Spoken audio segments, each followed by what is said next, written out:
Jason, are you aware that you're the most popular guest on the show ever? No, really? Yeah, you didn't know that? Nick didn't blow No, you no. up. I didn't Most, even look at the comments. I didn't look at anything. honestly, I kind of didn't either. I just noticed it had the most views, which is Really? congrats. Wow, amazing. Hopefully, I can tank this one so no one wants Yeah, to this one's listen gonna to be me way anymore. way worse. Yeah. So we got Jason back on the show. Jason, I guess Nick was describing some of your, I don't know if it's your past life or current life, but he was saying that you have an architecture background. Yeah. I mean, I have a design background. I worked at an architecture firm before I started this, and I've been doing more of it. I mean, I design a series of restaurants for a friend of mine, and we used to have a wood shop, and the wood shop kind of demanded that I design stuff that they could build. So like at first it was just for furniture, but then like to keep all of the employees busy, we were doing lots of restaurant build outs and cafes and furniture stuff and different projects. But I'm actually doing a house now with a friend of mine in Miami. It's an interesting project. It's basically a house that will turn into a research facility eventually. It's in the middle of like a this kind of, I don't even know the proper terms for it, but it's like a scrub forest more or less, and it's super sandy. It's like in the middle of the state. If you look at the map of Florida, there's like a little seam that runs up the center of it, and allegedly this was like the only part of Florida that was above water for most of our existence, I guess. And there's like specific gopher tortoises or gopher turtles or something, and then there's a mouse that exists in this property. And so these people eventually will donate the house that we're making to a research team, and they're going to study those two specific little creatures in Florida. So the house is very different. So it's super long stretch. It's kind of like campusy, but it's the first time I've designed anything that had no like lot boundaries. We can literally do anything we want in any shape and any size on this property. I think it's like 40 acres, and so I'm kind of like dusting off. I've like forced myself to learn Revit just because I always want to know new programs, and so I've been working with this new firm in Florida, in Man, that's Miami. cool. Yeah. Is that so? That was the question actually. I was going to ask, is Maker your main full time thing? But it sounds Oh like yeah, that yeah, yeah, it yeah. is. Yeah, Oh, for you're sure. doing all this stuff It's on been the my side full time. for fun. Yeah, yeah, for fun. Yeah, quote Yeah, unquote for fun. yeah. Yeah. I mean, it's just I get there's like factory backups that happen. So like a lot of the furniture exploration and like other objects that I do are just because I can't keep pushing stuff off to our factory to make new things. They're like an ISO. They have multiple kind of ISO accreditations or whatever you want to call it, and the onboarding process of a new product kind of takes a bit of time. And so at some point it'll inevitably kind of like stop the flow of work, or at the very least like they want me to order a lot of something, and I'm not certain that this product is going to you know do super well. So there's like boundaries to how much I can push through the factory, and so I'll just kind of want to be creative in a different space and do hard goods or furniture projects. Or like I just designed a weird bench for a designer in South Florida that's going to maybe be in like a bunch of West Palm Beach like parks. It's just I just do random things mostly to like kind of flex programs that I want to learn more or something. But yeah, I Okay. mean, Well, Maker's absolutely been the thing forever. I don't know if you guys know, but I moved since I talked to you last. So I moved to North Florida. So I'm in St. Augustine now. oh, nice. I moved to studio, and I've been pushing more of the soft, like small goods. My soft goods have always been made at this factory that I've worked with for the last 17 years, but I'm pushing them to do more of the small goods as well. Um, so they're doing, all the edge painting, auto sew, a lot of that stuff. I mean, I prototype everything. All the Cordovan stuff still made in house. Any of the hand sewn stuff we still make in house. I have people here now that do that. Um, but then, yeah, like I'm definitely pushing the new technologies at our factory. I don't know if I spoke about any of that. I think I was starting You it did. when I left, and this is kind of it's been pushing through, and it's been really good. But It's been a beyond, couple of years since we talked. At what's it? least It's been what? it's been. I think I don't remember the date the first time we talked. Yeah, I the think it podcast? was. I mean, I was a while rented ago. my house out in Winter Park, so it's had to have been at least a year and a half since we talked. Yeah, definitely. I think, yeah. So Yeah, probably 2 years. Well, so almost two help years. us Yeah. help me and everybody else understand. So it sounds like a maker is multiple things, but what would you say the main part of maker is? I know you do the design for other places, but as a brand, like what are you guys known for mostly, you think? Probably our probably small goods. Small goods. You know, I don't know. I mean, I guess it depends on who you talk to, but we have stools in Nike headquarters, Converse headquarters. They're in Google. They're in Tinder headquarters. So we do a lot of furniture stuff and contract out a lot of that, and then we also do small goods are like our absolute bread and butter. I mean, that's our core. And then it's kind of just anything that I want to make. Like I like making stuff and designing stuff, as I've said a bazillion times on every, but I mean, that's my core focus is new things, new developments, like trying to make new stuff and learn a lot of times it's like pushing programs. Like I really love like digital design. I love all these parametric programs that we talked about last time. And it's kind of, I don't know. I really enjoy kind of flexing those programs to develop stuff, and whatever comes out of that is what I guess is what Maker makes. Like we just launched a belt with 10,000 today. And it's an assembly. There are leather components to it, but it's not, I wouldn't say it's like necessarily a leather good.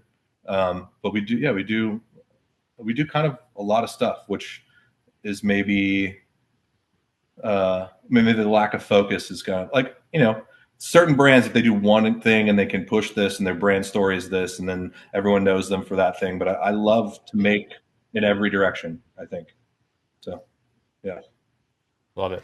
So one of the things that I was thinking about before we start talking was, and Phil, this is for you.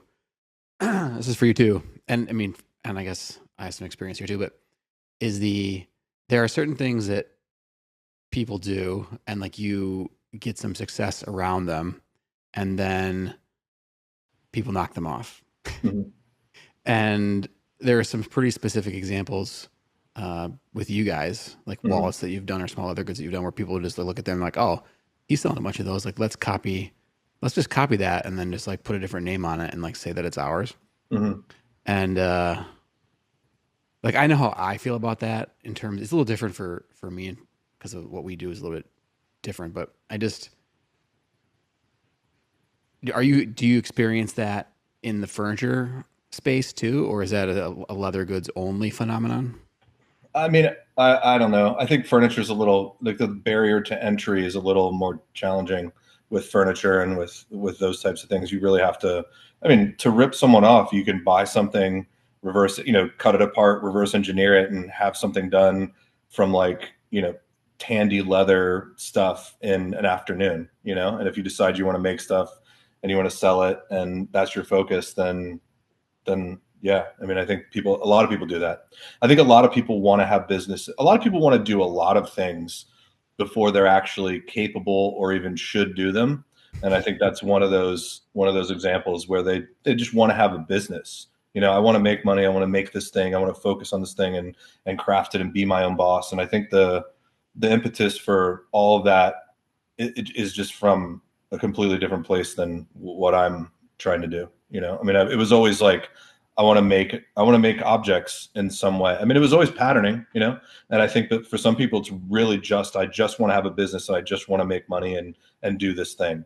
And I think that, it's interesting. It's kind of fragmented into like, there's certain people that have like two products and they're ultra craft obsessed and also documentation obsessed. And they'll make one thing over and over and over and make beautiful videos of it and burnish the living shit out of the sides of it so they're the sheen is there, and it's like that's almost like a completely different venture. It's a different thing entirely. It's like I'm just making this thing and I'm going to make it the best I can possibly make it. I'm going to market it and obsess about it and try to sell the most that I can possibly sell. And yeah, that's not me. I used to get really upset about people copying, Like I it would just, remember. it would just, I was just like, just at the very least, like do it better. You know what I mean? Like do something, like make something different or better or whatever. It's like the culture in there's a the culture in Japan or in other places of like seeing something beautiful and taking the essence of it and making it even better. Like I almost appreciate that. Like I'm kind of okay with that. I think you can. I think at some point there's almost like a statute of limitations in terms of like design where it's like this is in the zeitgeist. This is a thing that exists, and now we can make it slightly differently, like a boat tote or like a certain kind of like bucket bag or a dry bag or something like that. Like those are things that people want to make, and I don't know. I mean, I wonder what direction it went. Like it's almost like the action sports world. Like a lot of my friends were in the action sports, kind of whatever, skateboarding, surfing, all of that. And like you just get a tech pack from a factory and tell them where you want your logo and what color you want stuff. You know what I mean? Like that's almost the same thing as just taking someone's pattern and copying it and putting your name on it. Like there's been a world of replication for a very long time, and I think I think it's fine. I think it's fine if it pushes innovation, but I don't know that it does necessarily. I mean, you see these trends and everyone makes the same thing, just barely different. And to the point where it's like, there's like the 10% rule in fashion. Have we talked about that before? Where it's like, if you change something 10%, no one can like mess with you about a copyright or like an intellectual, like an IP issue. No one's going to mess with you just because it's just barely different. It's like a pant is a pant is a pant. How can you patent like the way a seam wraps around a corner or does something like that? But I think it comes down to like whether or not it's sincere, whether or not you're literally just trying to start something and rip someone off and you don't care at all, or if you're trying to learn. Sometimes I think it's like maybe you shouldn't have a company yet. You know what I mean? Like give it a second, like I don't know, maybe try to develop something new or I don't know. It's hard. That's harder. It's way harder. It takes way longer. Yeah, It it's takes a not. really long time to come up with stuff. You got to, and then a lot of times you come up with something, you're like, oh, it just doesn't. Either it doesn't work or it worked, but nobody wants it. I mean, it's like you got. I mean, I get the allure of saying like, oh, this guy's making this thing, and he's selling a bunch of these. Like, why don't we just make these and make them faster and cheaper, and like we'll just crush them out. Yeah. Yeah. Man, I've seen our stuff on like Alibaba, like that twist, like the turn fob that we did ages ago, where I was just like, wait a second, why are the keys striking the side of this? Like maybe we could twist the little thing, and yeah, you could buy 10,000 of them on Alibaba for like 10 cents, or whatever it was. But that's just, I mean, that's it. I mean, think about like Hollywood, like people, like how many more Marvel movies do we need?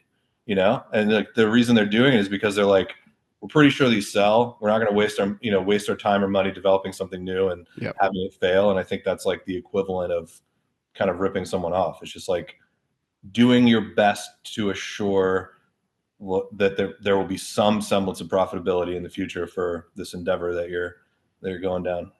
I'll say that I'm with you on the Marvel movies, but I've also seen every single one of them. Yeah. But I think that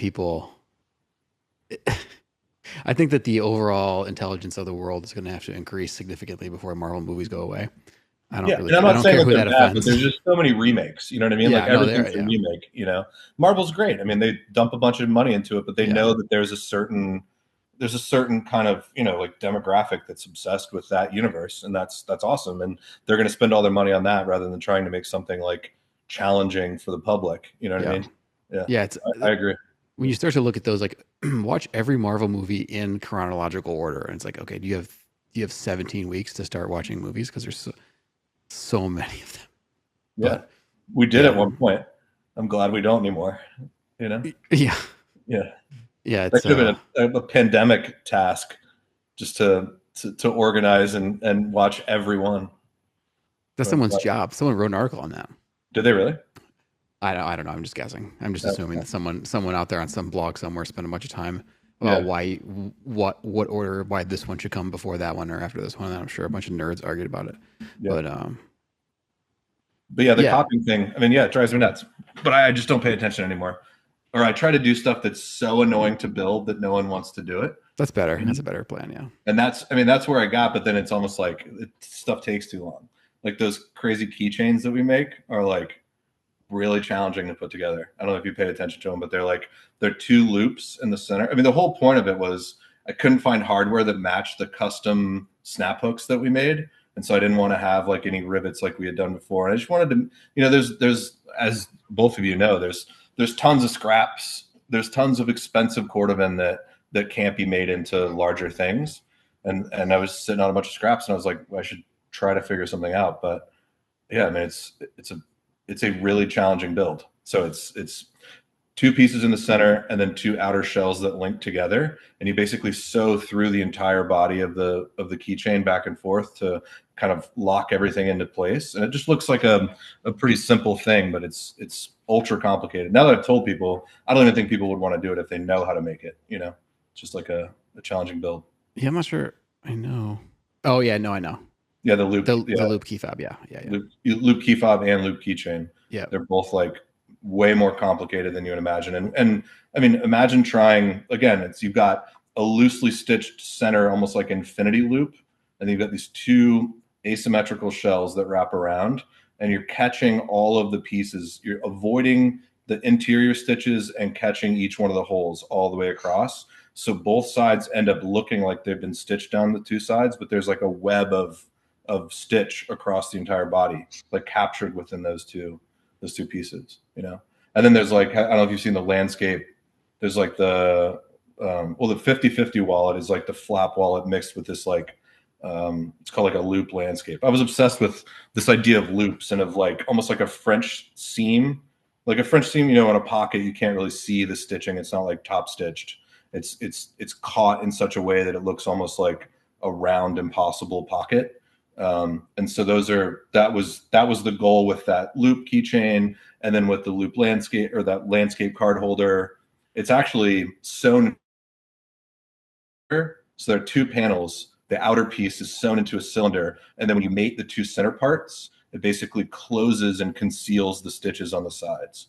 So yeah, I mean there was an obsession there for a couple years of just like making like the most like impossible product that people wouldn't, you know, that the process creates the object rather than just like stitching something together nicely or whatever. Right. Much more like architectural design, nerdy kind of stuff, which I'm assuming was probably some kind of byproduct of like the copy culture. I was like, let me make this at least challenging, you know? I love that. And you talk about your brand, depending on who you ask, being known for small leather goods. When I also make them, and I feel like there's just a natural constraint that it kind of makes all the designs have to fit, which is the size of credit cards and the size of cash. Yep. And you're kind of like, that's why I like what you're doing. Is it's and who knows if the customer actually appreciates like all that little detail of the webbing in there that they don't even see. Yeah. But yeah, with the design on a wallet, when you're talking about copying things, Nick, there's kind of a reason that I think people do it is, and what I see is more from like the demand side would be people are familiar with what they're familiar with, and they kind of only want that for the mass market. Then there's people that are fans of some of the stuff I do, and I'm imagining Jason stuff, that just want like a little bit more pizzazz, you know, something a little bit more unique. But I think most, talk about men specifically, they probably want what they've always had, which is whatever was given to them when they got their first wallet, which is probably like a billfold, bifold kind of traditional wallet. And that's what we sell the most of. And I like it. It's not like unique, you know. It's kind of like the way we do it is we just, I feel like the materials selection and the finishing are the actual hard part that sort of sets a brand apart from another. So like with you, it sounds like you're interested in like how did this thing get assembled is what is setting you apart. Yeah, but also I mean that's the main push for why I do something is like the construction aspect of it, or like the interesting kind of, so like I agree with what you're saying about people want, like, you don't want like crazy pants. You know what I mean? Like, you want pants that look like pants, but then they have like a little bit of something that makes them like that like kind of special, or, you know, whatever it may be. And I think that you can still do, there's still like innovation to be had within the boundaries of like a reasonable object, you know, like that. And I think that's probably the art too, is like to make something that looks familiar but is just barely different or interesting. I mean, like Nick and I always talk about food, but it's like that. It's like these are very familiar flavors, but they've been done just barely differently, or there's a different like textural component to it, or there's something that's just off enough to be interesting, you know? And I think that maybe that comes with, I mean, it definitely comes with like sophistication and with like an appreciation for the thing. Like, it's like, if you're starving, you don't care about like, you know, how finessed this thing is. And we always end up talking about food, but like, I think it's, if it serves the need, then that's great. But then as you appreciate something more and more, and and you know, who knows why you become obsessed with like certain things, or certain things are a draw. Like, I feel like I've always had a certain, and again, we may have talked about this before, I only have so many things to talk about, but I feel like I've always just liked things were barely off, you know, just barely different. Like the skateboarders that I grew up appreciating, like certain styles and certain things where you're just like, yes, this person is a technician and they're incredibly gifted and they're basically like a robot, you know, like an Olympian or whatever. But I prefer this certain style, same tricks, same setup, but just happens to be done in just a barely different way, you know? And so, I mean, I think that, yeah, again, it's like, I think it's just sophistication, or whatever resonates with a certain person, you know? And so I'm not like an art historian, but I think about, I'm a musician. I think about music a lot and like where it has come from. And there's a recent, before we started recording here, we were talking about Netflix shows. There's a recent Netflix show about Led Zeppelin. And honestly, like I'd never really been a huge, I never grew up with it. It wasn't really my thing. And watching the documentary, I think like now it kind of is my thing. I like what they did. But if you look back over the history of art or music or food, it's certainly like this, maybe it's a 10% better every time kind of thing, where Led Zeppelin, like you look at a lot of rock bands today, they're mostly influenced either directly or indirectly by them.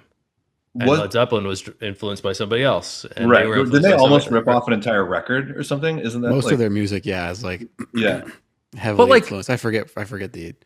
So just like an example, hey, we're gonna do a 10-minute avant-garde section in the middle of this pop song, just because we want to. Right. And it was like a choice like that is so off from what was happening then. Or like, hey, when we play live, we're going to let John Bonham do a 30-minute drum solo. It's like outrageous decisions that would honestly, like, I don't think that kind of stuff would happen today. Like it's like too risky of an artistic decision. Yeah. All the songs are 2 minutes long or whatever it is. Right. Yeah. Yeah. It's interesting how there's that stuff that seems like when it first came to be, it was like way bizarre and off the wall. And then it just becomes like, oh, that's just the way, like, just like guitar with distortion. Like, that's just what everybody does now in like all rock music, but that wasn't always the case. Yeah. What is that? The amnesia of familiarity? Is that a thing? That term. Yeah. It's like trees are insane. If you look at a tree, you're just like, what is even going on, you know? But I guess the term's like amnesia of familiarity, where you're just like, I see trees all the time, doesn't really matter. You know what I mean? It's like just everything in general. I mean, if you stop and look at everything is insane. You wouldn't get anywhere. It's probably like a protective evolutionary thing where you're like, yeah, you can't just like walk around with your mouth open and like in a what are we even everything. doing here? You know, I'm just barely not that. Yeah. You know, I walk around, I'm just like, oh my God, what is this? You know, like how do you all have cars? Where do these cars come from? You know what I mean? Like, just like the world is absolutely insane. And I think we start to kind of like just pull back and go, all right, well, I know that's, I mean, we're like, we're categorizational machines. We're just like, this is a threat, this is not a threat, this is something, this is something. And we're just, all we're doing is trying to make sure that whatever's in front of us isn't going to kill us immediately, you know? But yeah, I mean, I agreed. I mean, it's like the craziest sound that you've ever heard, like, becomes kind of boring. Or like, I go to the ocean every day, like, since moving up here, and I love it every day, and I can't imagine not. But there's some people that live here, they don't go to the ocean almost ever, like, ever. They don't, and I just think, like, yeah, I mean, I think that's it. It's like the things that are super innovative, they become kind of common, and then people investigate them deeper, and then something else spawns from that. And you always, like, right when you think that, oh, like, we can't really do much more, like, there will be something else that's like kind of mind blowing. Like, I don't know what that would be. I mean, like, hip hop was obviously a real kind of deviation from normalcy, and then there's like electronic music and all these different things, but like sonically, like, I don't know where to go. Like, it seems like, I wonder if we're gonna get to a point where there's just so much media that it all kind of like loses value. Like, I hope not, but I think maybe that's like the direction AI is. Yeah, I was gonna say the cliche topic of AI, which let me bring it back. I'll talk about AI, but I wanted to rope it into your I don't design. even want to. Let's not. Well, okay. So just quick question: is there? Have you seen? Because I know that you can generate code with AI and art and video. What about in the design software? That's kind of, I hadn't thought of that. Is there anything there with design? I mean, yeah. I mean, there's stuff that you can. I mean, like, there's like, what is it called? ArcSynth is like a photo to CAD line kind of program. Like, it'll interpret whatever's in front of you, but who knows if the scale's right. And it's also like kind of 2D stuff. I mean, I'm sure there are like, I think that there are scannable, like, I think there's, like a 3D scanner that can, AI will interpret it into something that isn't just a bunch of like polygons, But what I'm seeing, at least in the music world, is there's sort of the iterative process, but you're using the AI to generate some concept that you would have never thought of, and then you iterate on top of that. That's what I was kind of asking about the design software. Yeah, it's a tool. Like, I'm staring at Fusion right now. I mean, there's there's like generative and automative things that, they'll build like the strongest, lightest kind of structure between 2 points if you need that, or something, things like that. And yeah, I mean, in architecture, they're doing a bunch of generative things, but I mean,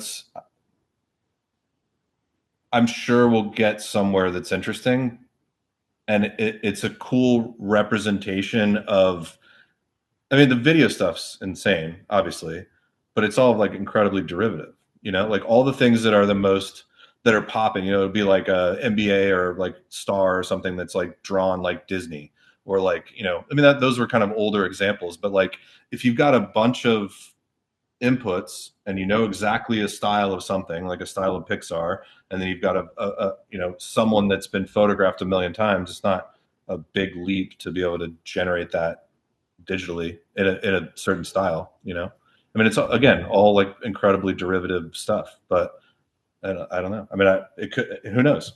I think the good and interesting part about physicality is that, like, it isn't just about the image. It isn't just about the pixels. It's like, you have to be able to make it, and you also have to be able to make it efficiently. Architecturally, specifically, like furniture, those different things. Like, yeah, you can iterate a ton and you can make a bunch of things, but at some point, it's also like, if you can do literally anything, like, what do you do? That's like such a problem. I mean, it's a problem with me. Like, it's like, I can make anything, and sometimes I get like kind of like decision fatigue and don't even know which direction to go. Like, again, when you're talking about, like, it's so funny because I don't think a ton of people, maybe just people in the small leather goods world, they're just like, I got to build around this fucking credit card. You know what I mean? Like, it's like, that's the only thing. I'm so tired of looking at credit cards. I'm so tired of, like, what's the currency size? What's the thing? I have blocks in Fusion that I'm like kind of building around and doing whatever. But it's like, it's a crazy boring parameter, but everything has that. Like, I'm sure automotive designers are probably super frustrated with the ergonomics of people and with all of the stipulations of like safety and all that. So it's, I mean, we always have to work around parameters, but then, at that point in AI, it's like, okay, you can do anything you want. Like, I've definitely tried like early versions to be like, draw a bag in the style of whatever, but it's very, very obvious stuff. I mean, like a beautiful prompt writer, so I don't, I'm not making the perfect prompts to generate this stuff, and I'm sure people can. Like my buddy Marcus does a ton of these like Muppets surfing. Like he's got just tons of like Muppets, and he does like beautiful work in AI. And at first I was like, nah, I would just DM him like, nah, like I'm not feeling this at all, And now the stuff is actually cool. Like it's pretty interesting, and he has like a style, and his particular platform is trained on what he's done in the past, so it's generating these things easier, and yeah, it seems neat. I mean, I just don't know, maybe I'm not making the leap, but I don't know how that would work to create new things. It's like, what do you say? Like make a card holder with more pockets, like Right. what am I, what are we doing? Like make a zip wallet. It's like how, like there's only so many ways to generate, to encapsulate credit cards or That's cash. why that was my argument at the top there. Is like there's kind of a reason, like there's not a whole lot that you can do. I mean, reasons for there's in the details, but Right. Yeah, I don't remember who it was, but it was some like either historian or aircraft designer, and they were talking about specifically about like the design of like fighter jets. Mm. And they're like, these designs are so dumb because we have to dedicate like 55% of the aircraft into just like making sure that the pilot doesn't pass out when they're flying the plane. Right. But like the like the structural demands or like capabilities of everything that they can do like so far outstrip like whatever limiting parameters are created just by what needs to happen for it to be useful. Yeah, but that's why we have drones. Yeah, I think that is one of the reasons.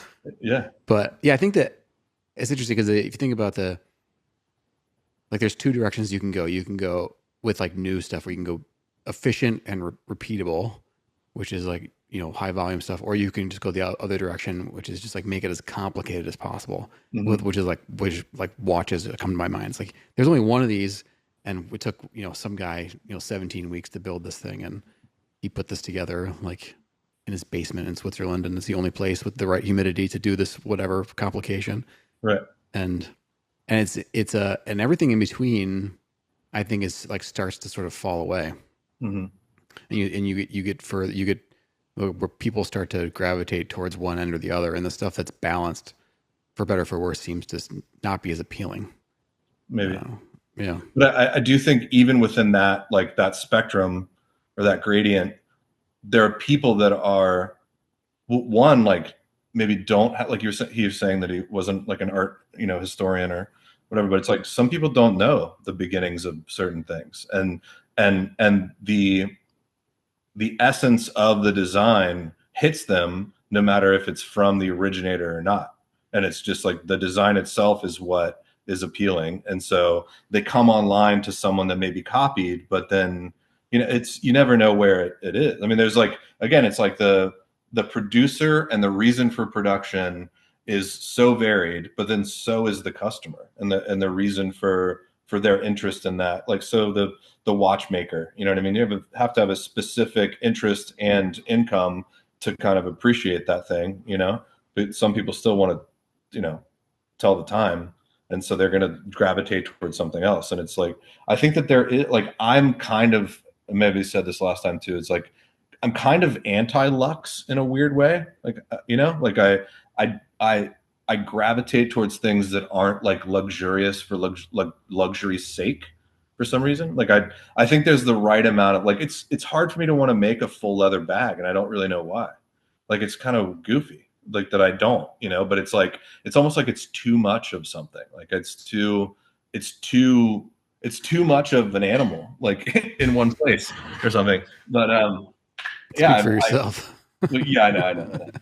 But I mean, it's I also should, heavy, and I would want to, but it's like a kind of a journey of appreciation of things in general. And so, yeah, like, whereas like my younger self would be like, I hate when people copy shit. It's not useful. Like now it's like, there's so many different people doing different things. And yeah, I mean, I think anything can be appreciated. I think what it really comes down to is just like where it comes from. Like if you're literally just ripping people off just to make $1, like that sucks. Yeah. Yeah. I think yeah. The other bag thing is interesting because it makes sense. It makes sense if there's a reason to do it, like if it's more abrasion resistant or it's more water resistant, or if it does something, Yeah. then it makes sense. But to do it for the sake of doing it, like those are the things that like don't seem to, like you see it in like the sneaker world all the time, where it's like you do it for the sake of doing it because it looks a certain way. And like those are things that people are into them because they collect them and it's interesting and it's different, but they're fleeting. They don't hang on. Right. Where like if there's an actual reason to do it, then you'll see it over and over and over again. Yeah, like the 3D printed world right now, like all the shoes, like I mean, it's very interesting. It's an interest, but I find it like interesting because it broke open the sneaker world and made it more available to kind of like common designers. You know, like it used to be like the tooling alone and like the lasts and all the like everything that you would need to make those shoes it's just crazy expensive. And now that you're doing like 3D printed stuff, I think, you know, generating new forms and seeing what is stable, and I mean just pushing what you can do with an object, I think it's super interesting, you know. But again, like, are they going to last? Like what?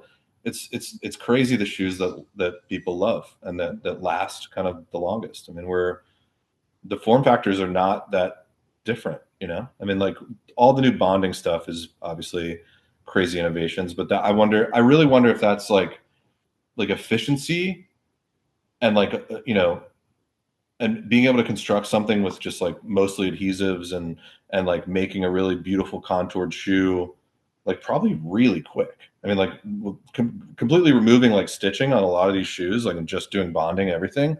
Like I bet they're just pushing through them super fast. So I wonder what the original reason was. Like, is it from the factory perspective or is it entirely from the designer perspective? You know, or did it kind of meet in the middle? It's like we tried to mess around with like welded stuff for a super long time, and like our factory does a lot. They have like the Mac machines, like the tape C machines, and like, you know, they create a bunch of fixtures and do a lot of glue weld stuff. And yeah, I'm definitely going to get more into that again. But it's cool to see something come on, and then like some people adopt it, and it's interesting.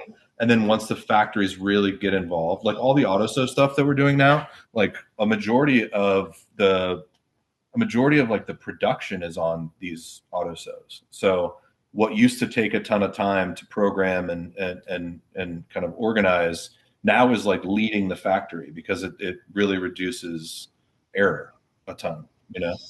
But it's curious to see where it starts and why it starts. I Yeah, I want, I think want that. Nick. So go ahead, Phil. I want you to answer your own question about how it feels to be ripped off, because I'd imagine you're ripped off more than us, but maybe not. Are we talking about me?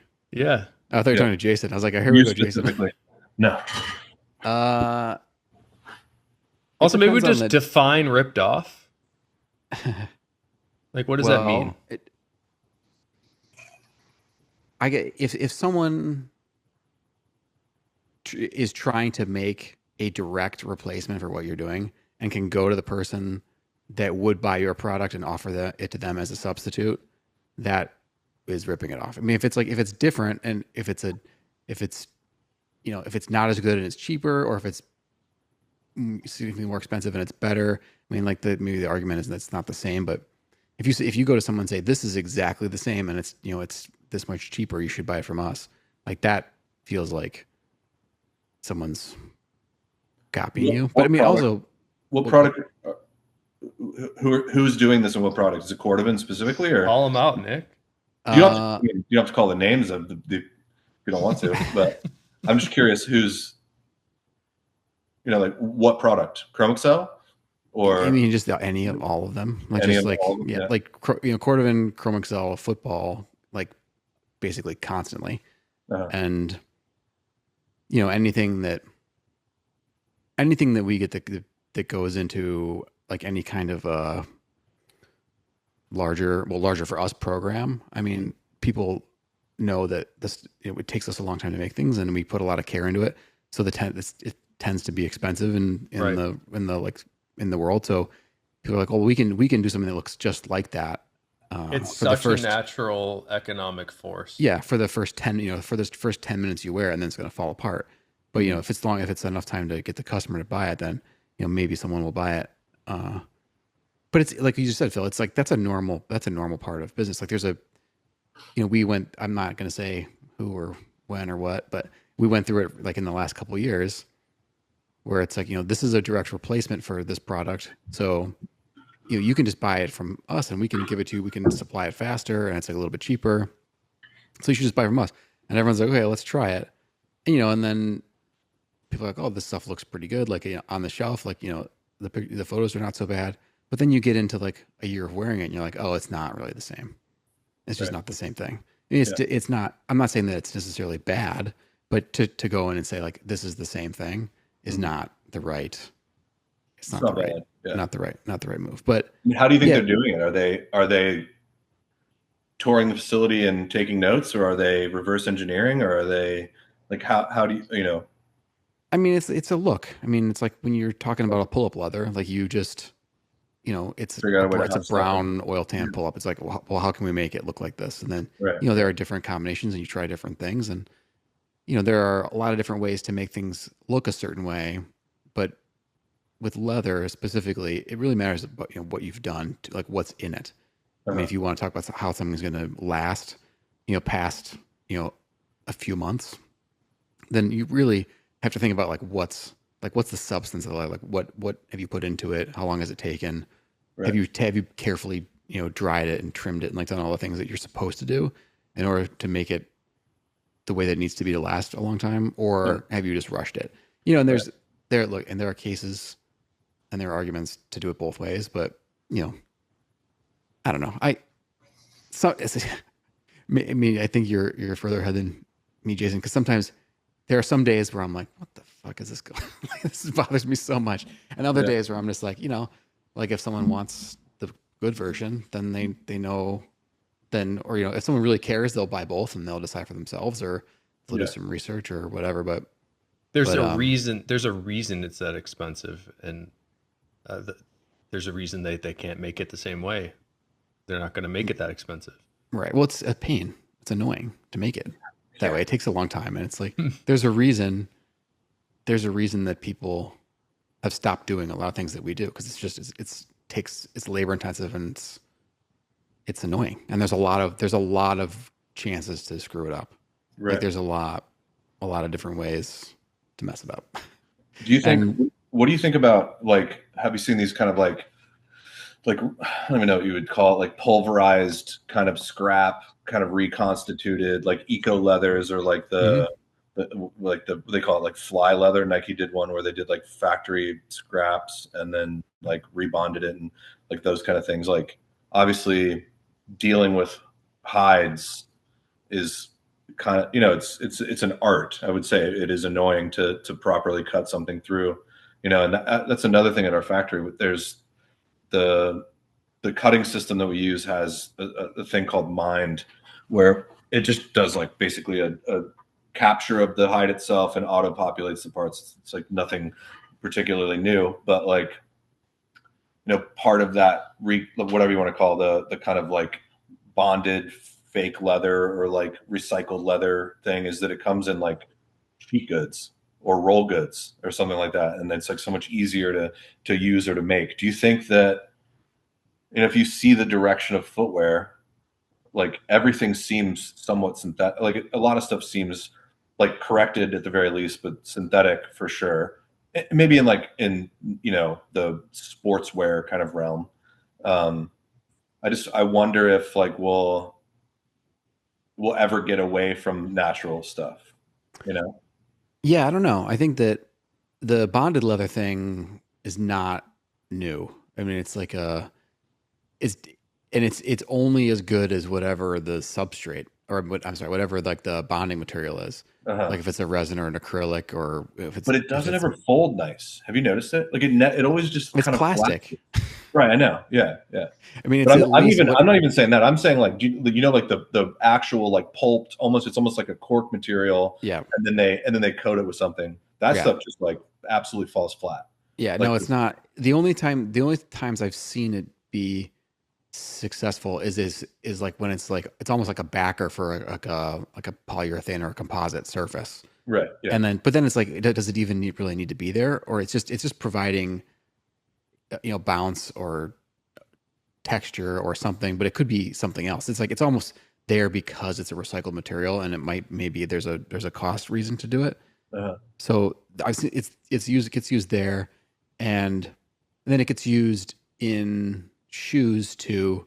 But I think successfully it gets used in like the midsole or like the heel stack, where it's Uh-huh. not doing any flexing. It's just Right.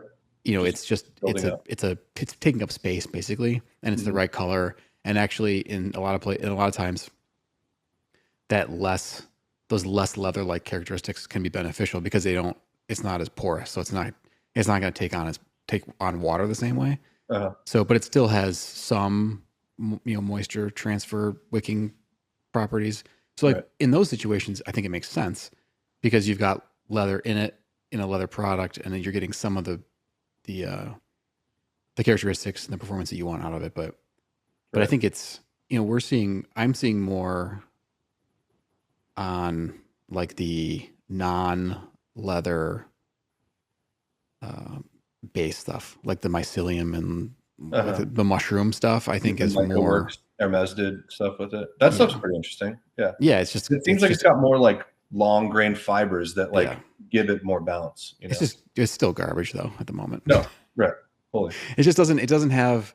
It's just not like to call it leather. It's just not because it has no strength to it. Like it's Totally. only as good as whatever you line it with. Right. Right. So it's just, I don't know.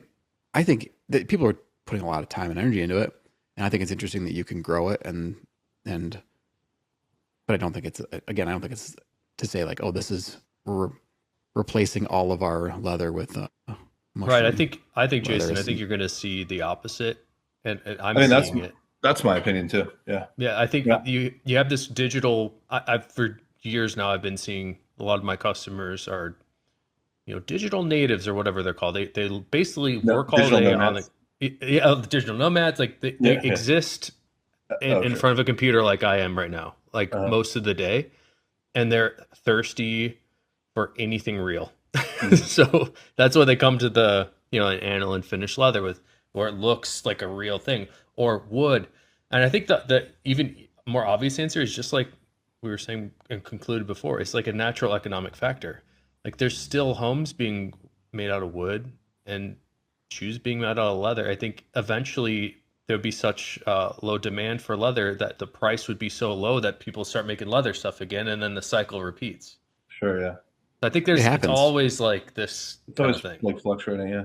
Yeah, it happens all the time. It happened with sneakers like I don't know 4 or 5 years ago, where there were leather sneakers everywhere, and then it went all canvas and plastic basically. Like there was just you couldn't find like a suede or like a leather sneaker of any kind from any big company. And then you look now and like they're using denim and leather and like all that kind of stuff is back in shoes because leather is relatively cheap in quotes compared to where it was when things were crazy Yeah. in terms of prices. But it's all a cycle. I mean, it's Always. just, Yeah. yeah. No, I think Which the natural items- materials. I mean, because unless people stop eating animals, which Possible. might happen someday, but there's so much of of the raw material that we use that gets generated whether or not we make leather, no matter like so it there's a dollar amount. This is to Phil. We'll have to talk about this with Tom because we've been doing like Phil and I are starting a series. It's like a leather for manufacturing primer, like for all aspects, whether from sourcing to pricing to how things are made and like whatever. I'm doing a bad job explaining it, but we'll talk to Tom because he's our hide buyer. But there's a intersection point where it becomes more expensive to actually like clean and sell the hide than it does to just like put it in the landfill. And that's Really? even like with rendering and all that stuff. So, I mean, the prices can only go so low because at a certain point they'll just put it in the garbage. Right. Um, but yeah, I mean, so it gets pretty low at times, the prices, Right. depending on what, what kind of raw material you're buying. But I just feel I like it's surprisingly still kind of the best material for most things, you know? yeah, It's just like somehow it's just an interesting, like all the science in the world, all of, it's still like it still holds a shape and has a form and has it just resonates with people more maybe than like a synthetic thing, like yeah. it's it doesn't really make a ton of sense, but yeah, I mean I think it is very interesting. Yeah, I mean, of course, I'm gonna say this, but it does do a lot of things better than some of the synthetic alternatives. Right. I mean, like you think about a football. I mean, it's a leather football is better than a composite football.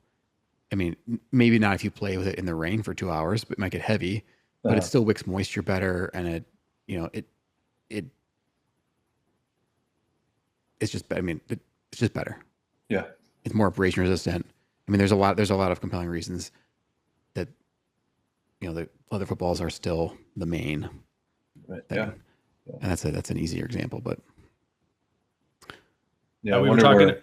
we were talking Go about ahead. AI and like limitations of like physics.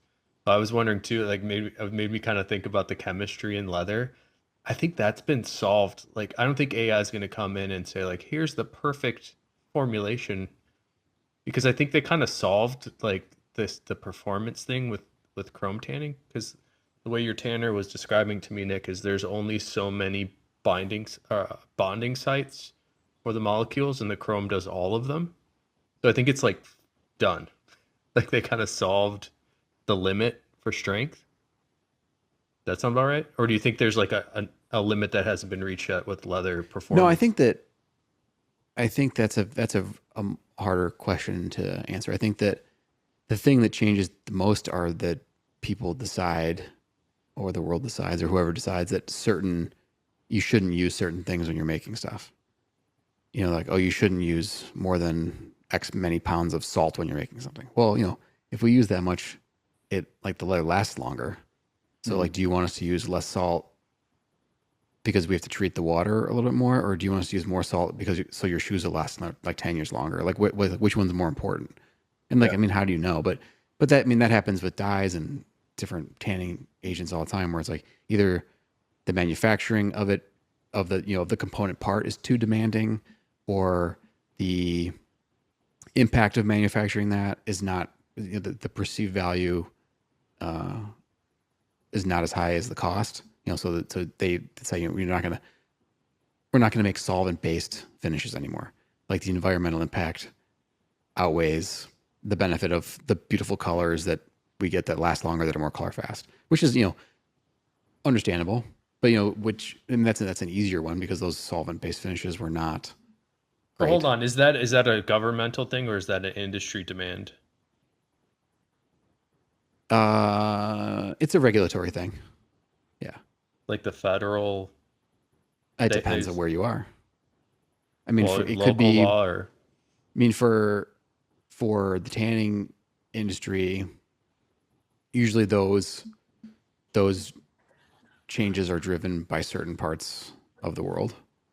I mean, usually it's the EU. Like they have but their when you're their guidelines and sorry. they change, and then you have to, they say you can only have so many parts per million of X, Y, and Z, and you're like, okay, well, this thing that we use has more than that, so I guess we'll not use that anymore and figure out what we can use that does the same thing, or or the material supplier says, oh, well, we can't, no one's going to buy this anymore, so we have to reformulate it, and then we get whatever the new thing is, and then we have to adjust. I mean, it's so stuff like that's always happening. So when you say they've kind of solved it in terms of the chrome tanning, I mean, the chrome tanning that happens now is different than it was 50 years ago. I mean, they're much I more see. like Okay. the chrome is like it's gone to like pretty universally to high exhaust. So like that means that like the vast majority of the chrome that goes into the tanning drum ends up in the leather, where in the past maybe you weren't so careful about that. Not us. other tanneries. Because like it didn't. You were just trying to make a product, the best product that was possible, and and if there was some chrome in the water afterwards, like you would take care of that in your treatment of that water afterwards. But there's been an industry-wide push to not have to do that, which makes sense. I mean, and it makes economic sense too. But so that's a chrome specific example. I love that example though. It's perfect. And examples like that exist all up and down the process. Yeah. Yeah. It's complicated. So I think that if you were to say nothing is ever going to change, and you were to sort of stop time, then you might be able to innovate into a process or make changes into a process where you're like, I think we've kind of got it down as well as we can get it down. But I think that things change. So. And you don't know what direction, what direction the in AI. I'm so tired of hearing the word AI, or the letter grouping AI, but like maybe they'll just be like, oh no, you just have to feed the animals completely differently, and the skin will be completely different. Then you can treat it with this. Like, I wonder how far upstream the adjustment might be if your focus was purely on leather, Like if they're like, oh no, it's just like you got to use a different breed of cow that has a different leather type and in this environment, and treat it with these completely different chemicals, and it'll be like ultimately stable kind of forever. I think those answers already exist, but if you look at the reason the animal's being raised, which is for food, the beef companies are like, we're not doing that. Yeah. We don't care about the hide. Like that's barely, like we just don't want to throw that in the garbage. We just want to make enough money to like keep it out of the garbage, basically. That's at times.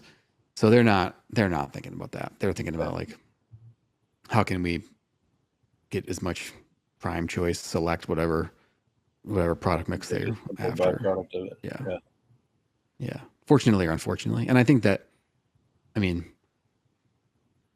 I feel like we often slide back into like where the raw material comes from, but as long as that many people need to eat that kind of food, it's hard to find a different system that works better with what we know now. Right. Yeah. Fortunately or unfortunately. Yeah. There's so much to it. There's so much to everything. There's so much to just like digging into any one. Like I was working on a project and I needed a slotting saw to cut this certain thing.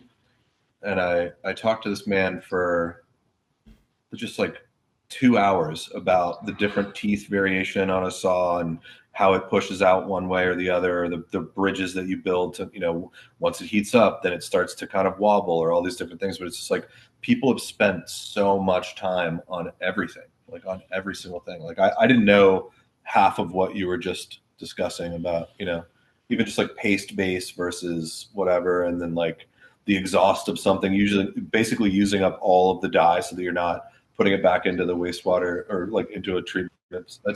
I mean, it's stuff that I don't think about. And I've been to your place a million times, I've been a bunch of times. Yeah. Why would you? I mean, it's not that's my job. It's not your job.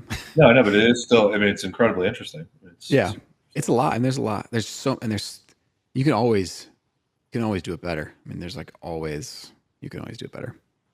If you could change anything about, like, if you could rebuild the tannery, would you, or would you just kind of use, like, do you think the quality of what you're doing is based on that building, those, the age of everything you're using? Like, could you create if you were given like unlimited funds to develop a brand new tannery, what would you do differently? Is there anything you would do differently? Oh yeah. I love this question. A lot. There's a lot I would do differently. I mean, it wouldn't be 5 stories for sure. That's the first thing I thought. Yeah. It would not be. It would not be. I mean, just to not have an elevator. But we did the math. I mean, it would be like if it was all one level, it would be like you would need like a bike. Like it would be like I shouldn't even guess because I'm not going to remember. It's like 20 acres or something like that. It's like a big. It'd be like a big facility, big place. Yeah. I'm sure I overestimated it for sake of being dramatic, but no, be all one level. I mean, the fact that it's not climate controlled doesn't help us. Right. that we can't, the temperature and the humidity changes, because we are constantly making adjustments for that. Uh-huh. Because we're heating leather when it's cold out, and we're making sure leather doesn't get too hot when it's hot out, and we're heating dyes, or there's all that kind of stuff that has to happen. There's a lot of, that's where it becomes what we do. We almost have to do it by hand, because the inputs that we're using beeswax. So in August versus December, like when we're making something with beeswax, like it's a completely different, how long it takes is different, and how things melt is different. So we have to, that's a pretty like straightforward example, but there's an adjustment. So it's the hand sort of personal component is important, because it's like cooking. It becomes very unscientific at times. Yeah. And like responsive to whatever's happening at the, yeah. So it would be nice to have it be the same temperature, humidity all the time, because then we could make things, we could take out that variable. So the simple answer is like, let's just take out as many like unknowns and variables as we can. Like water temperature, or like water softness or hardness, or what's in the water. Mm-hmm. That's kind of an easy one, because we're in Chicago, so like all of our formulations are based on the water that's there. So we could go somewhere else and try to make our stuff, and it wouldn't be the same, because the pH of the water might be a little different, or like even how the municipality is treating it. Like if there's chlorine or whatever in it, that is going to have some sort of effect. And like all of those little things add up into the end product. So yeah. So I guess so it's one story. It's climate controlled. I think that we have a lot of wood drums.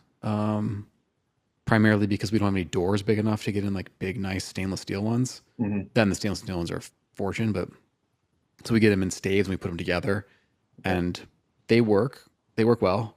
And then they start to leak, and you replace staves, and you have to replace the whole thing. So, and it's wood. It gets seasoned, and it has wood pegs inside of it that break sometimes. And so it'd be nice to take, again, that variable of that other natural material out. Mm-hmm. And I think that in a lot of places, I'm not sure, anecdotally, certain processes might be better off with the wooden drum. I'm thinking about like tumbling, like milling. Like we have like nylon drums, and then we have wooden drums for dry milling things. Yeah.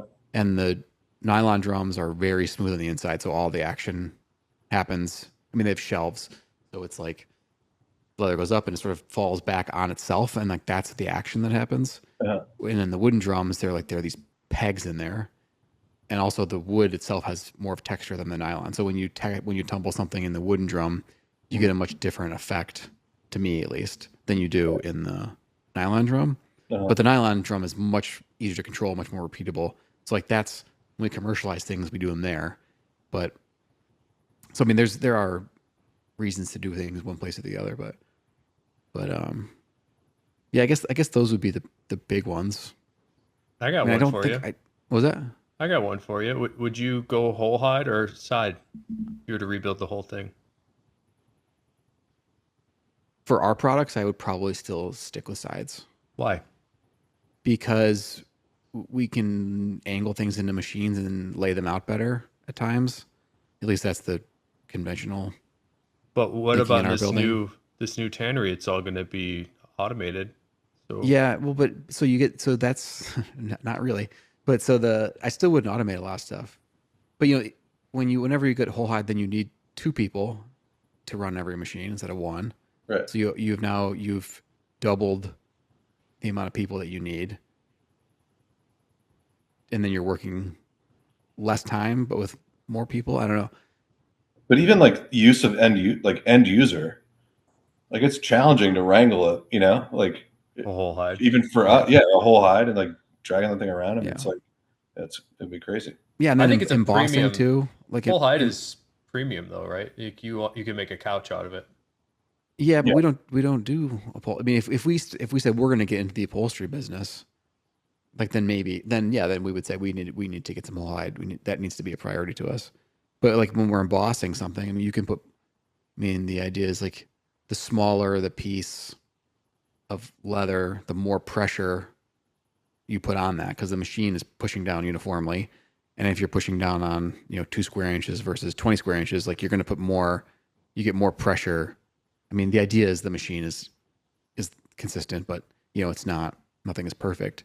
So the smaller the piece, the better print you get generally.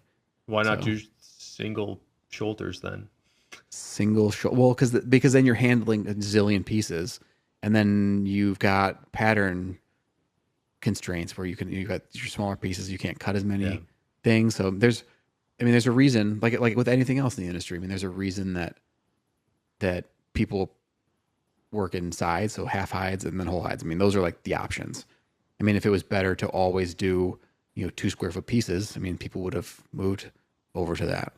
Like we talked about this with Wyatt the other day. It's like there's a reason that they've made like certain shoes, like a cap toe. Like there's a reason that the cap toe goes like straight across and has for literally 200 years. Like there's like an actual compelling reason for it. And like you can change it around if you want some visual intrigue, but like that's kind of like that's a tried and true. That's a tried and true thing. So I think that there's a lot in an industry and in a business like ours, like there's been a lot. And it's very frustrating to anybody, and it was frustrating to me when you start in that place, because you're like, well, why don't we just do it this way? And it's just like, go work on something else. Like, this is not a problem. Like, this is like the 50 people that came before you has to ask the same question, and we asked, and we spent a cumulative amount of years working on it, and it's just like this is the best way. But that's also super dangerous thinking. So I don't know. Yeah, AI will rip us from that thinking. Maybe you've been doing it wrong the whole time. Yeah, I wonder what will happen with all this. I mean, it's just like, I honestly think it'll be an inversion. I don't know. I think people are already kind of getting tired of just being bombarded with, is something real or not? Like it's just exhausting. It's like people do really just want real stuff. Yeah. Like, I mean, I can see it in like architectural practices. I can see it even like, it's like happening almost like early. I mean, there was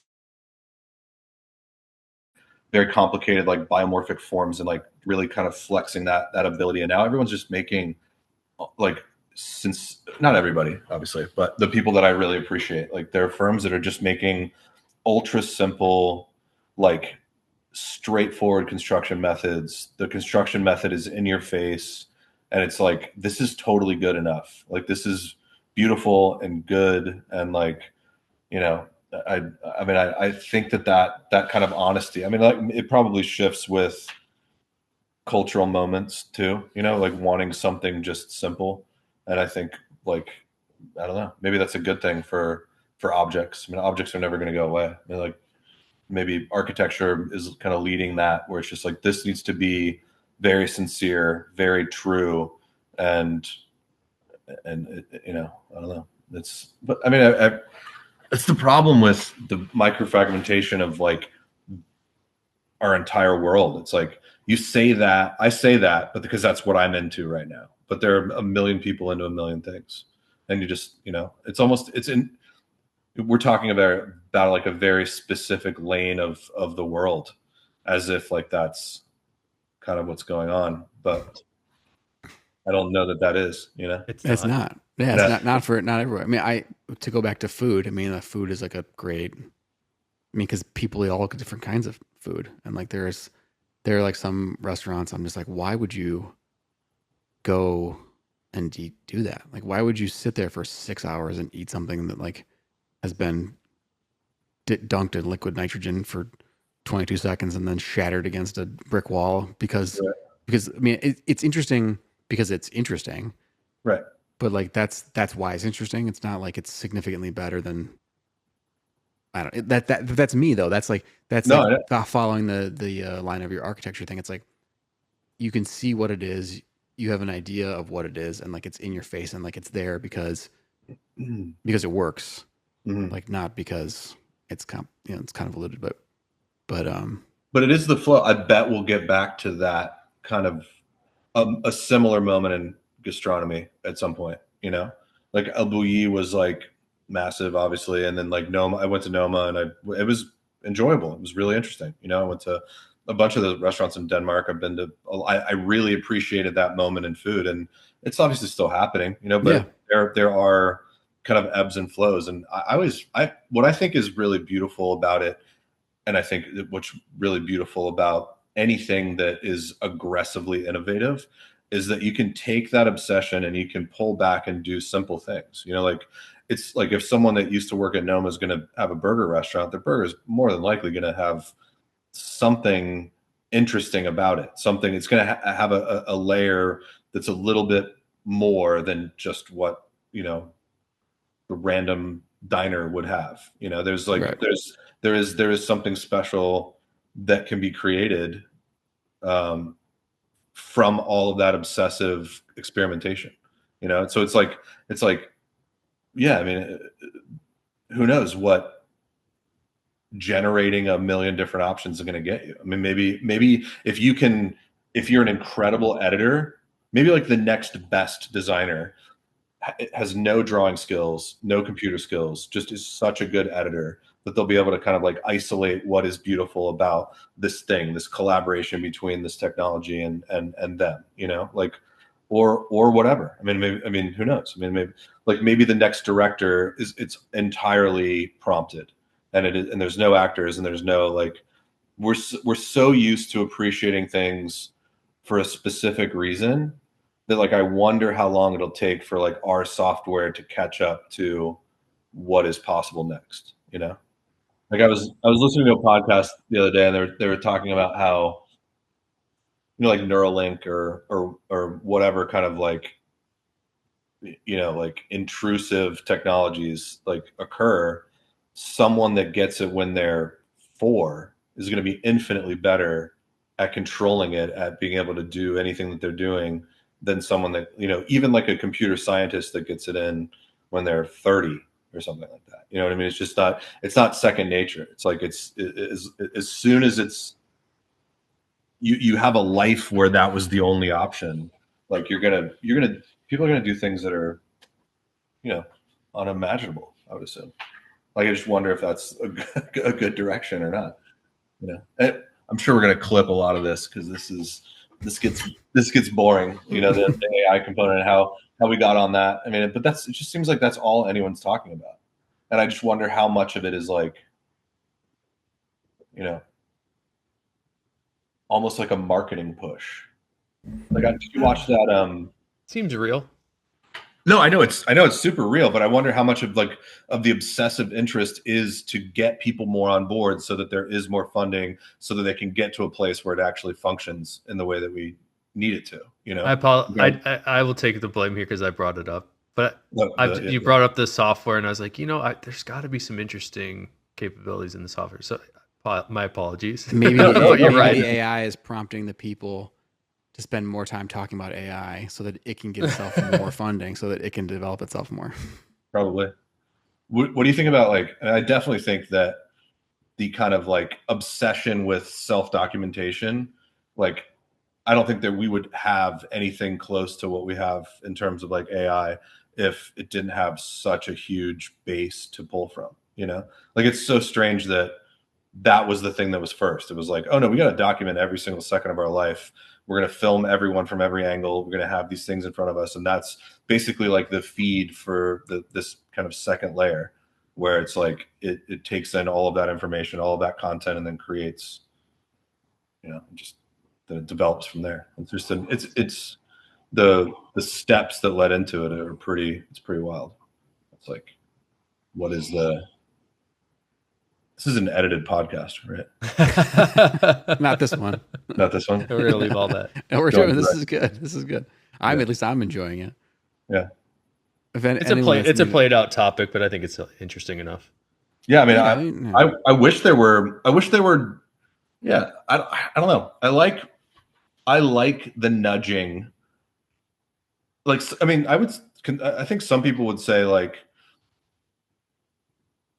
I don't have like a purist vision of making stuff. Like, I'm not like, I don't need some people love like pure hand craftsmanship. They're just cutting things by hand, skiving by hand, or using like a Japanese saw or doing those things. Like I think you can get as much warmth out of like technology as you can, doing things by hand. I almost think you're doing it. You're successfully doing that. I could see it in your product. Oh, thanks. Yeah. So yeah, I mean that is the goal. The goal is to care so much about every single bit of the form. Like I wouldn't, even on this most recent one, like the flexibility of the software and like just shifting things just barely and kind of stretching stuff and like being able to iterate and like exactly put things where you want. Like there's no way you could do it hand drawn. There's no way you could do it even drafted. Like it has to be done in the way that I'm doing it, where you can change a value and it just barely shifts in the way that you need it to. It's like, at least for me, like I know I was getting to a point where I was very bored with the way I was drafting these patterns or modeling these objects, or the amount of time that it would take. I think I talked again. I don't want to keep saying that, but I think I talked about it last time. It's like there is like this refinement fatigue that happens when you're nudging something around, or when you're trying to change something and you have to literally redraw the entire thing over and over and over again. At some point, you're just like, I got to put this in the world, And I think that if maybe that's a beautiful component to this generative design potential of AI or any adjacent product that comes from it, is that maybe it isn't about like it telling you what to do. It's about you really getting exactly what you want out of the thing you're designing, and really being able to like iterate to a point where it isn't a compromise. It isn't like you're not abandoning the design. You've really maybe completed it, But if you do it the other way around, what if it's because in my mind, like to make something that's perfect, is almost impossible. So to get something that's like to 90%, like takes a ton of time, it's a ton of work, and then each percentage point after that is like incrementally more work than maybe everything that's come before it. So to get to 95%, is more than double the work of getting to 90. So if you can, if AI can take you to 90% every time, and you can just focus on getting from 90 to 100, I mean, does that make things more perfect? I mean, I think perfect may be the wrong word. I mean, I think it's just pure intent. It's like whatever that feeling it is that you're trying to achieve, if you can, and it's fleeting too. Not even fleeting, but it morphs and it changes. I don't think it's like the thing that you want is like there's that. It's just this weird. I don't even know how to express it. It's like you know that it's not right until it is right. And I wonder what triggers that kind of thing, And the other, again, coming back to materials or food or anything like that, it's like it can be right in one material and then completely wrong in another material, And that's like, that's a challenging thing too. Or like I'll see stuff that comes from the factory and like it's the same material, but one is so much better than the other for whatever reason, just like the location on the hide, like the grain density, the direction, the whatever, the way they painted it, the way the thickness happened to be, or whatever. It's like I see it beyond just the design. I see it within like iterative steps, or within like additions of certain products. Like I like something more than I like the other thing, and functionally it's CNC blade cuts, the same shape, it's stitched in the same place. His hand edge painted, it's hand, there is finesse and hand, you're putting this into the fixture. Maybe it shifted in a weird way and you sanded it back a little bit too much. It's like all of that. But yeah, I mean, I was talking to my friend, we were shooting photos yesterday. We were talking about the ocean and the beach specifically, just like the beach changes every day. It's completely different every day. The ocean's completely different every day. It's like food. It's like, I feel like if things were the same, you would lose interest so quick. If things were actually perfect, you would lose interest. Like, I think it would be not compelling anymore to even investigate that stuff. So maybe that's the thing. Maybe like that kind of, I mean, if you're talking about music, like it's like, that accidental sound that comes, the pedal making a noise, or like I have so much to say about that. I'm inspired by that exact concept because I believe that people want a real thing. And there's an interesting trend where literally everything you see on Instagram and everywhere, it's not everything, excuse me. Many things are fake. And when it comes to music, there's this really interesting quote unquote problem that's happened where there are influencer musicians that aren't actually skilled, but they're able to like record the audio of themselves slowed down and then speed it up. So when they make a video to it, it looks like they're doing the thing. So what's happened is like it's perfect, like dead nuts perfect. So it feels unnatural. But then the problem from that, like the effect is young kids or like even adults, people wanting to learn an instrument, see that and go, well, I'm just going to give up because I could never. It's sort of like what women must have been experiencing for, well, however long, 20 years now, 15 like filters years. And with. Yeah. It's like, it's all it's all fake, beauty standards, right? Yeah. There is an interesting thing I mean, all I ever talk about is skateboarding, but like an interesting thing in skateboarding where if you're watching someone progress constantly, if you're watching videos and you think that that's like what you have to be, then you will be that, So it's almost like for a long time, like they didn't show all like the bail sections. So where people were like eating shit over and over and over again, and people didn't really realize how long it took to get a trick or whatever. And if you're setting your standard to like, these videos of like perfection, some of these kids are achieving it, and that's a whole other thing. I mean, that's like, it's almost like the fakeness and the impossibility of it. That's the benchmark, and people are actually achieving it. Yeah, and I don't maybe to the detriment of their life, but but still, I mean, that's a crazy thing. The fakeness forcing progression, a different style. It forced a different style. So there's a band that Nick and I like called Animals as Leaders, and that drummer Matt Garska, heard the fake drummed first album, go like, man, that's so awesome. And he didn't realize that it was a programmed set of drums. So basically, you use sounds that are samples, and then you could just put it on a timeline. So it's like it hits exactly where it is, and like the velocity of the sounds are like exactly the same every time. So he heard that and was inspired and like figured out how to do it. And now he's the drummer of the band, is able to somehow achieve like a perfect, like robotic. It's a vibe, right? It's a certain thing. And there's a lot of that. You can hear it and you can sense it in things you see. But there is that aesthetic right now where it's like precision. But I think we'll cycle back. Famously, guitar players or whoever is writing the song that's not a drummer will write the drum part in this like program, and it's like actually like physically impossible to play. Like it's just like he figured it out. You just can't. Well, and I'm sure that was like I remember that was like a thing because they had programmed that drum part, and then it was like, oh wait, we found something that can actually play. This is so hard. That's crazy. Yeah. I'll send you maybe I'll send you the song. Like there's one song specifically. And it's just like, what's the name? I'm not like a very accomplished drummer. I never was. I'm just like, I listen to sing. I'm just like, I don't even understand. Like this guy has 4 brains and it's like, it doesn't even make sense, but yeah. Oh, it's almost go ahead. I actually want to ask a leather related topic because you were talking about seeing the materials, and some materials don't work in the same product. And I think one of the hard things for people that are even like accomplished designers and people that made a lot of stuff, and me, like I've been around leather for 20 years. Sometimes it's really hard for me to imagine what a side of leather is going to look like in an object. So the question is like, how do you go about selecting your leathers? Me? Oh man.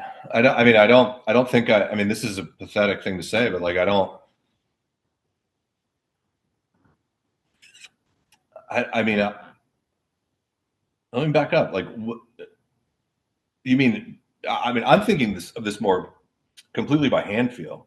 So it's not like I'm like, I almost use no texture. Like I'm not really like a pebbled kind of a guy. And I do very simple, smooth, like, pieces. Like it's more like industrial design that happens to be made out of leather. But I think everything comes down to kind of like the hand feel, like the density, the spring back. Like I love things that kind of like I want my stuff to look the least flat it could possibly look, even though it is technically flat. I want it to have resilience. I want there to be folded corners and wraps in certain things because I want there to be volume. I love the pinch on the side and a swell in the center because that's what the material does, So, I mean, I always gravitate towards cordovan, but, bench tan stuff, Chrome Excel is great for certain things depending on what you're making. But I honestly, I think I find a material that's interesting and then design a product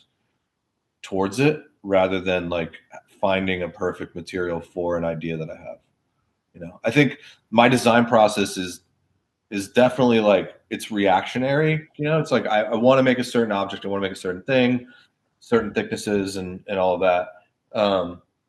But then I'll kind of like force it into what I want it to be. I do some weird stuff like back etch things to make fold points as opposed to like physically skiving. Like I like when things are thicker in some places and thinner in the other, and it creates like kind of, I don't know. There's like an architecture even within the material itself. So I think or we bond stuff together a lot too. Like I'll glue film something so that it's rigid in one place and then soft in another place and it folds better and does those different things. So it's like, I think I'm thinking more about like, what can I achieve with this material rather than like going the opposite direction. If that makes any sense. How about colors? How do you select colors? Yeah. I mean, you have a really nice palette, by the way. It's like minimalist. I don't know how else to describe muted. it. Yeah. Color-wise, I mean, I just gravitate towards certain colors, and I think that like the objects that I mean, I don't ever want to say that I've like kind of like painted myself into a corner with things, but I don't go too experimental with colors. Like I don't do a ton of red stuff. I mean, like we did some eyewear cases for a friend of ours that owns this company called Black Optical. He's great. And we did them in orange and they looked great. They look cool. It's not something that I would necessarily sell. So color wise, yeah, I mean, I just like muted tones. I like, I really do. And then and within those tones, I mean, there are so many options. We don't do a ton of like ultra custom stuff for, with you. Because I think your palette, Nick, is already really beautiful. Like I don't need to like get a special color, but yeah, I don't know. I mean, I gravitate towards earth tones and muted darker blues and then I mean honestly anything in cordovan. Like I love natural. I love the dry naturals that we've been getting, and yeah, I mean, but at the same time, it's like whatever people are interested in. Like if it was me, it would be mostly natural stuff, I think, but not undyed. Like it would be. I mean, I love the suedes, like the calico stuff that you do, like the suedes. I like the. I don't know. I'm just looking around. It's natural cordovan all day for me. Is probably, I think that's my favorite by far. I think anything looks good in it. Like it's a perfect product for the most part.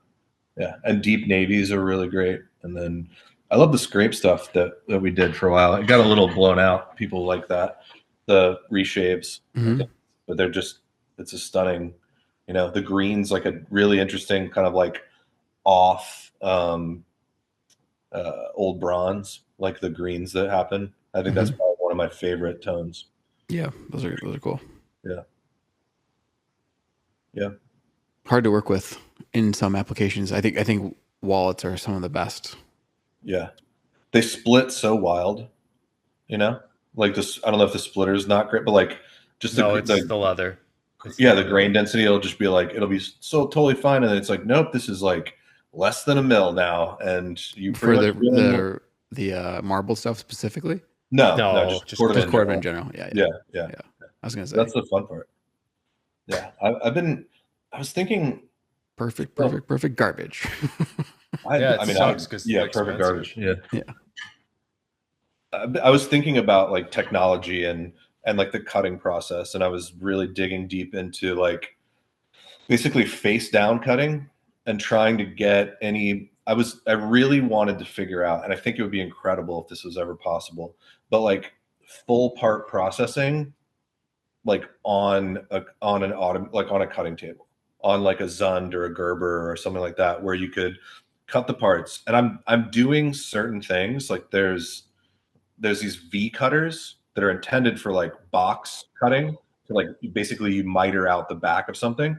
But I guess it's getting like a read off of the table to know how far away it is. But I can literally, I'll send you a video. Like I can V cut the back of the leather and pull a little triangle of leather out, and it's exactly the dimension away from the finished side that I want. That it allows it to kind of fold back onto itself or accordion or do anything like that. The only thing that I haven't figured out is like a proper tapered skive on the outer boundaries. Like the only way you can do it, like the blades aren't shallow enough to do that kind of deep cut. There's no tools that are doing it right now, but I feel like if you could literally take a hide face down, completely process through it, all the skive components, all the, everything that you're going to turn or fold or do whatever happens on the table. Like I feel like if anyone can figure that out, that would be the most insane like next step for like digital kind of fabrication in leather. We've like I talked to Zund, like their like design team or whatever, and they have like little drills, and they have like mills that you can machine the backs and do that stuff, but it just tears out. It's not a clean cut. But basically, like if there's a way that you could skive something with the material face down and have a complete part, I feel like that would like change the game. It's like a cross between like CNC and exactly, yeah, and like auto cutting.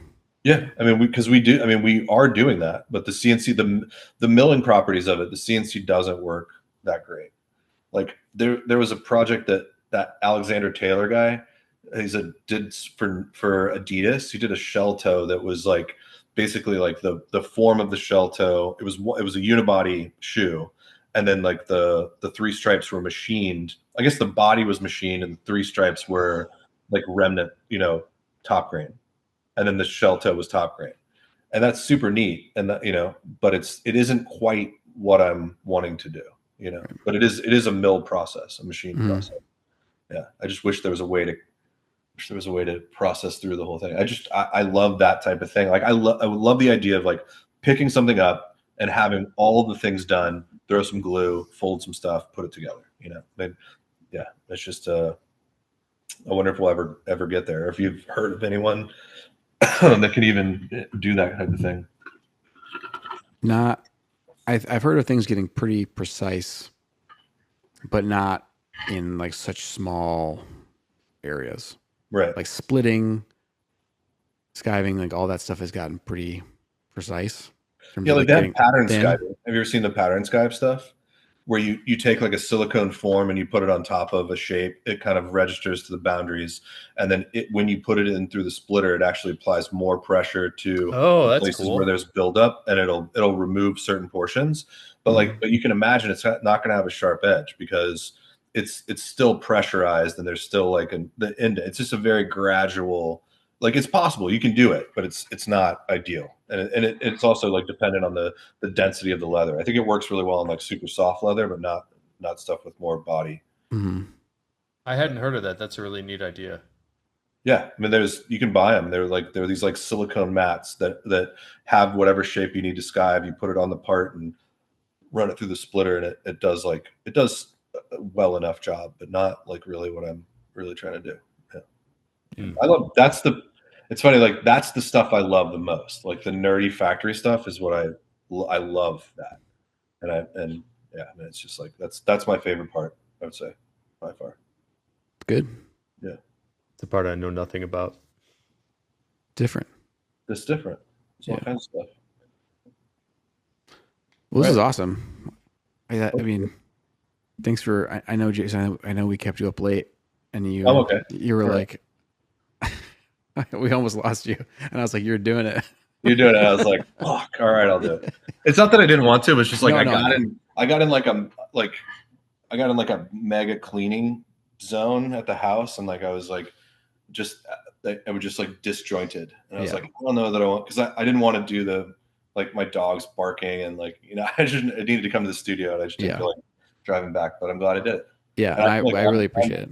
I'm holding on better than you are right now, actually. You are. I have 2 children, so I do. Yeah, I do have two children, but yeah, I'm feeling it. It's late. It's late. It's especially late for you.